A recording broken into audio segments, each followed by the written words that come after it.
abahanzi bagira inzira zitandukanye bakoresha kugira ngo bagire igikundiro mu bafana babo bakomeze bavugwe mu itangazamakuru haba mu byiza cyangwa se bibi. Mu bihe byashize abahanzi bo mu Rwanda bakundaga guhimba inkuru zitandukanye kugira ngo bavugwe cyane muri rubanda.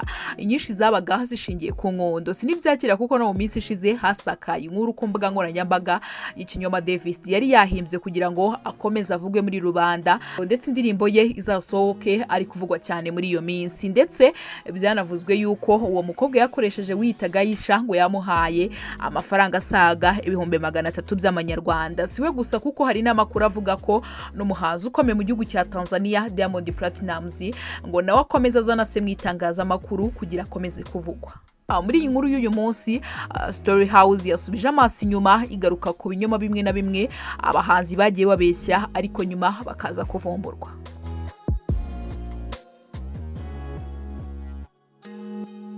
Ikinyoma cya mbere naheraho nicyo The Ben na Tom Close bari barabeshye ko bavindimwe. Ubaye warakurikiranaga imyidagaduro kuva kera iyo nkuru warayumvishe, ndetse kubera kumvikana cyane wari usigaye ubona basa cyane. Nanjye nabonaga basada singiye kugutera ibuye.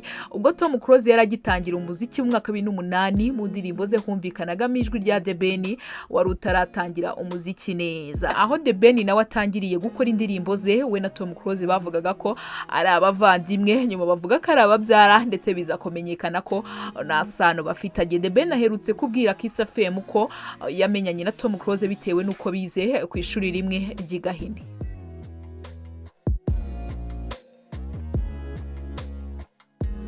Ikindi kinyoma gikomeye nacyo cyabeshywa abantu ni icy'ubukwe bwa Vidi Franka na Dada Cross.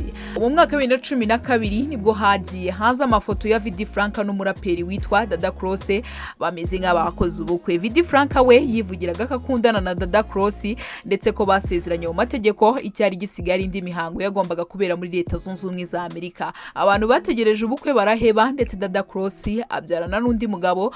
Biza kumenyekana ko amafoto yagiye hanze yarayo muri filime yitwa Tuzibanira ya Vidi Franka. Ikindi kinyoma nacyo cyahimbwe ndetse abantu benshi bakemera ko ari ukuri nicyo Mico the Best na Fiona Mbabazi bahimbye bakavuga ko bakundana. Mu mwaka wa 2017 nibwo Mico the Best na Fiona Mbabazi bicaye banoza umugambi wo guhimba urukundo rw'abaringa. Abantu bakurikiraniraga hafi imyidagaduro hano mu Rwanda bazi ko aba Mico the Best na Fiona biyongereye mu bandi banyamuziki bakundanaga, ariko nyuma uyu mukobwa yaje gusobanura ko babikoze kugira ngo bavugwe. Ati ntabwo twigeze dukundana, wari umupangu twakoze, twari twagiye mu mahugurwa ahitwa Igisakuro, ambwira ukuntu yakundaga indirimbo zanjye tuba inshuti gutyo. Mu mwaka wa 2017 nta gikorwa na kimwe nari mfite, none harambwira ati reka dusaza abantu, nanjye ndamubwira ni reka dukora ibyo bintu rwose. Ikindi kinyoma nacyo kize kubeshywa n'umuhanzi nicyo Tetaroka yabeshye ko akundana na Sean Paul.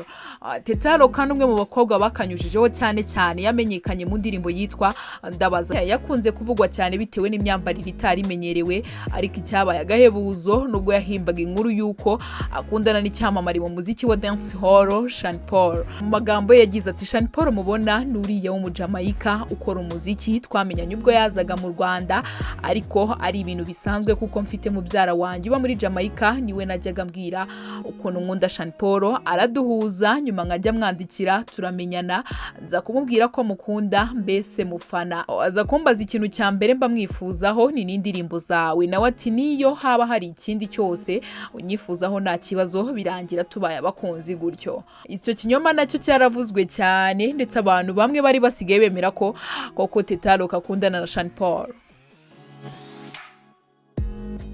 Ikindi kinyoma nacyo cyavuzwe ndetse kigateza impagarara mu bantu benshi, ndetse abakobwa bakavuga ko Lil G ari indaya, nicyo Lil G yavuze ko yaryamanye n'abakobwa abarenga 90. Umuraperi Lil G amaze iminsi atumvikana cyane mu itangazamakuru, gusa hari igihe cyageze yigeze gucana umuriro mu nkuru zirimo n'ibinyoma, ndetse ahantu hose byari byacitse kubera inkuru za Lil G. Lil G akenshi nawe yakundaga kwigamba ko ari umuhanga mu gutera akabariro. Mu mwaka wa 2016 yatanga yatangaje ko ku myaka ye 22 yari afite icyo gihe yari amaze kwisazira abakobwa bashobora kuba barenga 90. Icyo gihe yavugaga ko bigoye cyane ko umusore w'icyamamare nkawe kuba yakwifata kuko ahura n'abakobwa benshi kandi baba bamukeneye. Iki kinyoma abantu benshi bagifashe n'ukuri, ndetse abari abana icyo gihe bahise bavuga ati mbega ukuntu Lil ari indaya, ndetse abantu benshi bavuze amagambo menshi kubera ukuntu Lil yari umwana mutoya, ndetse kwigamba yuko yaryamanye n'abakobwa barenga 90 rwose byari ibintu bitangaje mu ruhando rw'imyidagaduro hano mu Rwanda.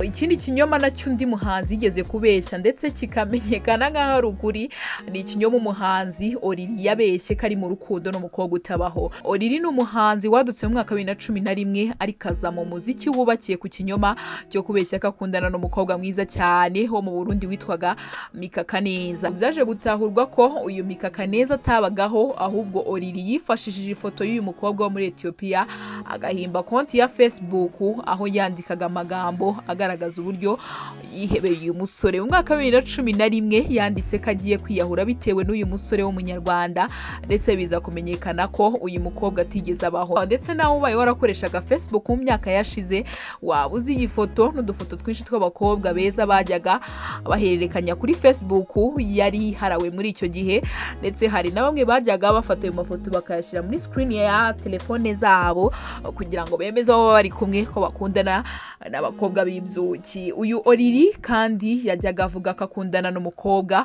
wa perezida w'i Burundi.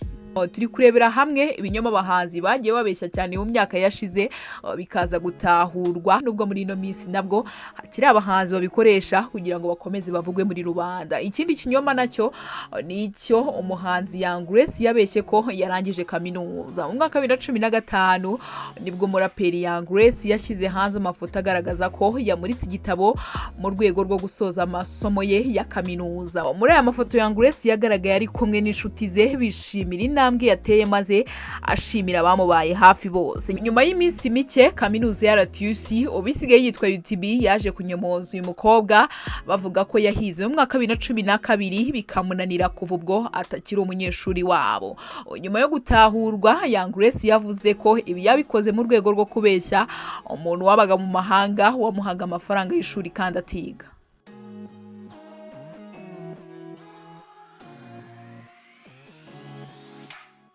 Ikindi kinyoma nacyo cyavuzwe cyane hano mu itangazamakuru mu Rwanda, abantu benshi bakemera ko ari n'ukuri, ni cya DJ Scopa Night wabeshye ko akundana na Rihanna. Mu mwaka 2012 nibwo umuhanzi w'umunyarwanda Tike wahoze yitwa Scopa Night yahimbye amakuru y'ibinyoma avuga ko ikinyamakuru gikomeye cyo muri Amerika cyitwa TMZ cyavuze ko akundana n'icyamamare Rihanna. Uyu kandi yabeshyaga ko yakuranye n'abahanzi bakomeye muri Leta Zunze Ubumwe za Amerika nka Michael Jackson na P Diddy.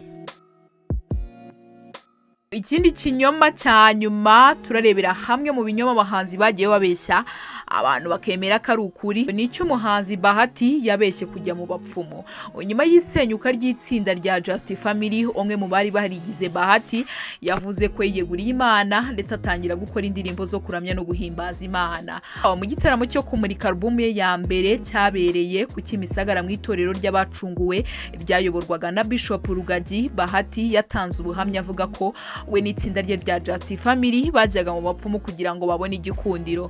Ubwo itsinda ryongeraga gukora mu mwaka 2016, Bahati yatangaje ko ubwo buhamya yatanze bwari ubuhimbano yafatanyije na Bishop Rugagi kugira ngo barye amafaranga y'abayoboke b'idini rye. Ngayo nguko rero ngibye ibinyoma bitandukanye abahanzi bagiye babeshya mu myaka yashize, gusa n'ubu hari abahanzi bakomeje kubeshya ibyo binyoma nyuma bagatahurwa kandi basajije abantu mu mitwe bemeye ko ari ukuri. Nk'ikinyoma cya Davis giheruka abantu benshi bari bemeye ko ari ukuri, ndetse Davis abantu bose batangiye kumufeka ngo kuko ngo mukobwa amwishyurira amafaranga ndetse ngo amukorera buri kimwe cyose. Gusa hari abahise batekereza yuko atari ukuri kuko Davis D n'ubundi yarasanzwe abiwabo ndetse ngo nta n'imodoka agira akodesha. Ibi byatumye n'ubundi ikinyoma cye kidafata iminsi kuko hashize iminsi itari mike rwose abantu bahita bavuga ko atari ukuri, ari ikinyoma ahubwo ari guhimba kugira ngo akomeze avugwe muri rubanda ndetse agume mu mitwe ya benshi. Iyi ni Story House, kanda subscribe tujye dukomeza kubana. Njye na Lidiane Mahirwe.